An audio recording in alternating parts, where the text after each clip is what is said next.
Hey, what's going on, everyone? Welcome back. In this video, we are looking at the NBA slate for Wednesday. We have a single game between the Hawks and the Bucks starting at 8:30 tonight. Last night's game went almost past 12 o'clock on the East Coast. The last 9 seconds took over half an hour, so that was pretty ridiculous.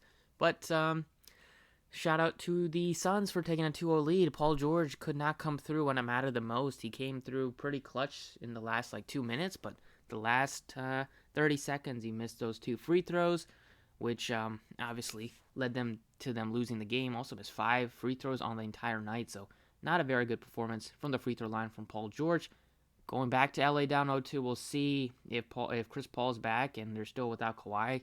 The series could be over pretty quickly.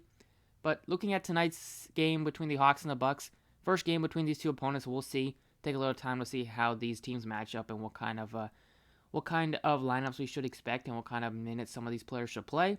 So let's get started. As always, appreciate if you guys hit the like button, subscribe if you haven't already. You'll also be having a golf video out for this week. Last week's U.S. Open video did very well. 2 out of the 4 players finished first and second. Oosthuizen and Rahm had Schauffele also finished high, and then only piece of the 4 that didn't do great was Leishman, but at least he made the cut. So let's get started here. I think that the Hawks are being underestimated by a lot of people. Nobody's really giving them, not very many people are giving them a chance in this series. But I would, watching them against my Sixers the entire series, this team is really resilient. I don't think the Bucks will blow as many leads as the Sixers have. They blew like 2 25-point leads or 2 20-plus-point leads in that series. They lost 3 games at home. But Atlanta is a pretty deep team, even without DeAndre Hunter, and maybe Cam Reddish is back today. I don't know if that's a good thing for the Hawks because Cam Reddish hasn't been a great shooter this season. But if he's back, just a little bit more depth, I guess. He's good for defensive reasons. But I think the Hawks can stretch this to maybe 6 games at least. Wouldn't be shocked if they pull off an upset on the road against the Bucks tonight. But looking at your ideal captains, if you wanted to pay up, I think Giannis. Most people would expect Giannis to be the highest scoring player most games in this series. Trae Young can get it done as well, but Giannis, not only with the scoring and rebounds, but he can also chip in some defensive stats, get you some assists as well. He's going to be playing huge minutes. And then Trae Young, 17-4. He shot awful against the Sixers in Game 7, but he hit that long 3 at the end to kind of ice the game, so we know he has that clutch gene in his veins. He's going to have to continue to be super aggressive for the Hawks this series. Maybe Bogdanovich is out tonight. He's been dealing with a knee injury, did not look very mobile and very solid against the Sixers in Game 7. Only played 21 minutes, just was leaving all of his shots short, and he's really struggled from distance because maybe that knee is really bothering him still. But for me, at captain, don't mind going to Giannis or Trae Young. They're both firmly in the mix. If you wanted to go with a bit of a cheaper captain here, I think you can take a shot on John Collins. He's been playing really, really well. And that series against the Sixers was super consistent for them, getting a bunch of rebounds, hitting some big shots, hitting his free throws. So I don't mind going to him at captain. It'll allow you to get to Trae Young and Giannis in the utility spots and still have enough flexibility left to fill out some of the last 3 spots. So I think you can go with John Collins at captain if you wanted to. Capella, I think I like Collins more than Capella just because of how the series can go with the Bucks liking to stretch out and shoot a lot of threes. It's just a better fit for Collins to maybe, if they decide to go small, play Collins at the 5 a little bit more in the series.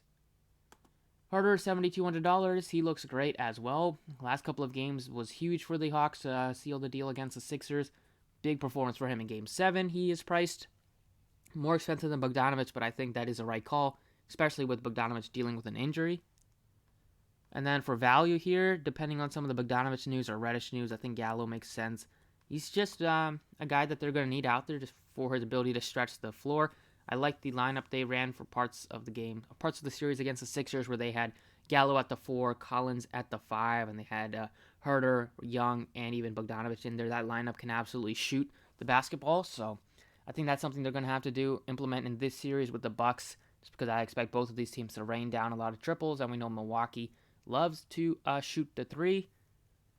And then, Tucker is 38. He should still see good minutes today. I wouldn't be shocked if they put Tucker on Trae Young at parts of this series if Young starts to go off. But I would expect Holiday to get the primary assignment at the start of the game.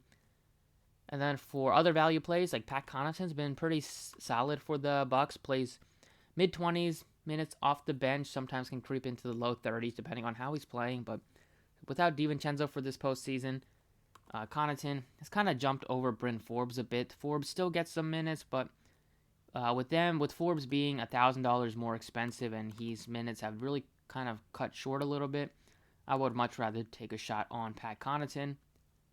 And then that leaves you with $5,600 left. You can maybe take a shot on Lou Williams at 26, but I don't really see myself going anybody at that's $1,000. The only guy that maybe you could look to is like Okongwu, just for a fact that he could put up like 15 fantasy points, and that would be enough at just $1,000. But I don't really see anybody else at 1K that will look appealing.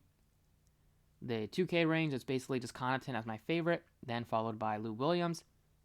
3K range, it's Tucker's. I like him more than Forbes. And then in the 6K range, it's Gallinari. And then I would probably go Lopez and Bogdanovic. So I think going with these four is enough. Leaves you with 56. You can still pay out for like Kevin Huerter and throw in some player that's about 4K, or you can go Brook Lopez and then just leave some money and do something like this. If you think the Bucks are gonna kind of win pretty easily, you might want to have $4 in there. If you think the Hawks can keep it close, you can kind of go with a balanced 3-3 approach. But getting Collins and Young from the Hawks side is what I want to do, because I sense that they are going to have big games to keep this game close. And then Giannis obviously should have a huge series just because they don't have anybody to really match up to him. I think Collins will do his best, but he's just doesn't have the size to match up to Giannis. But we'll see what happens tonight. I like going Collins at captain just because it allows me to pay up for both of the studs and still pay up for like another one of the guys above 6,000, which is something I want to do. And then picking between Chris Middleton and Drew Holiday. Middleton and Holiday both struggled in Game 7 in terms of shooting, but they stepped up in the last couple minutes. Holiday had a couple of big threes. Middleton stepped up late, and he had that game winner in the overtime, even though that was with like a couple minutes left. But Middleton looks solid. 10K, if you wanted to save some extra money, you can go to him. And then Holiday at 94, I would probably go Middleton over Holiday, but they are both in the mix. So that's pretty much it for the video, at least on the DraftKings side. Let's jump over to FanDuel. All right, FanDuel tonight. Last night was pretty interesting because Paul George, Devin Booker struggled with the turnovers. Both guys struggled with their shooting. We saw Ayton have huge games, Cameron Payne have huge games, so it wasn't as expected with your like MVP star being the most projected player heading into the slate. Tonight, I think it's going to be tough not to have Giannis or Trae Young in the MVP spot. Maybe you can go Middleton instead, but I don't see anybody having more fantasy points than these three. I'll go with Giannis at home just because probably will end up with the most fantasy points on the slate. In my star position, I'll go Trae Young because I want to see Trae Young and Giannis go back and forth a little bit in terms of shooting. Giannis might have to. We'll see if the Hawks implement some of the hack-a-ben that they did against the Sixers on Giannis. So that would be interesting to see. But Trae Young, I just love the way he's been playing. He's super aggressive, and he just lives for these types of moments. He's not going to get scared like Ben Simmons did in the playoffs. So I'll go with him as my star. You can look to him at MVP because everybody's going to go Giannis. If you want it to be different, you can plug in Trae Young at the MVP spot. And then pro position, it's basically between Chris Middleton and John Collins as the two I'm looking at. Holiday's in the mix too, but I think I go Middleton over Holiday, and then I like Collins on the Atlanta side. And then for value here, you can look to like Gallinari at 95. Tucker is 85. And I've been playing Connaughton a lot on these single game slates on FanDuel just because he's always pretty cheap and he gets the minutes and he can have a decent game as well. So he's only 75. Probably throw him in the utility spot. And then that leaves you with probably not in the pro position. Plug him in at the utility spot. So that leaves you with about 10.5. You can plug in Chris Middleton if you wanted to at the pro spot. Do that, you're left with $7,500 left, or you can plug in Collins. I think one of those two is probably what I'll end up with. And then from the 7K range, besides Connaughton, there's really nothing that looks too crazy. Forbes is only 65, and maybe if Cam Reddish plays at 6K, he could be worth a pump play, but he should be severely limited in his first game back. But that's about it for the video. Thank you guys for watching. Best of luck tonight, and I'll catch you all next time.